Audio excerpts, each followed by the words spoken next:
Arafat, தம்ஜோன், உங்களுக்கு புத்தள பொடியமாக இருக்க இருந்து அவங்களுக்கு கூட்டாளிமாக இருக்கோ இந்த வீடியோ நான் அனுப்பிக்க வீடியோ அவ்வளோ பேருக்கு அனுப்புங்க.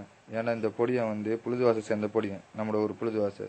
இவன் வந்து ஆறாங்கட்ட ஒரு பிள்ளைய இங்கே அல்காசிம் சவுதியில் வேலை செய்கிறான். சவுதியில் வேலை செஞ்சு ஆறாங்கட்ட ஒரு பிள்ளைய ஏமாற்றி லவ் பண்ணி அவள்கிட்ட காசு வாங்கினதும் இல்லாமல் அவளுக்கு பிள்ளையும் கொடுத்துட்டான். பிள்ளைய கொடுத்து இப்போ பிள்ளையும் கிடச்சிட்டு போன மாதம் பிள்ளையும் கிடச்சிக்கு கல்யாணம் முடிக்கிறேன்னு எல்லாம் சொல்லிட்டு இப்போ கல்யாணம் முடிக்கலாரோ நல்ல ஏண்டத்தை செய்ய அப்படின்னு சொல்லியிருக்கிறான். இவன் வந்து இவனுக்கு புத்தளத்தில் எங்கேயோ கல்யாணம் பேசிக்கிறான், புத்தளத்தில் டவுனில் எங்கேயோ. இதை நீ புத்தளத்தில் எல்லாருக்கும் அனுப்புனீங்கன்னு சொன்னால் இந்த வீடியோ நான் இப்போ பேசின ரெக்கார்டிங் எல்லாத்தையும் ஒன்றா சேர்த்து போட்டிங்கன்னு சொன்னால் ஒன்றும் அந்த இவன் கல்யாணம் முடிக்க போகிற பிள்ளையோட வாழ்க்கை நல்லா ஆகிக்கும், அதாவது வேறு நல்லவனை பார்த்து கல்யாணம் பண்ணிட்டு இருக்கும், இல்லை அந்த பிள்ளையோட இவன் சேர்றதுக்கு ஒரு சான்ஸ் ஆகிக்கும். இதை நீ எப்படியாவது யாருக்கா சரி அனுப்பு, அவ்வளோ பேருக்கு அனுப்பு. புத்தகத்தை கூட்டுற மாதிரி இருந்தால் அவ்வளோ பேருக்கு அனுப்பு. தம்ஜோன், அதை பார்த்து உங்களுக்கு தான் சொல்கிறேன்.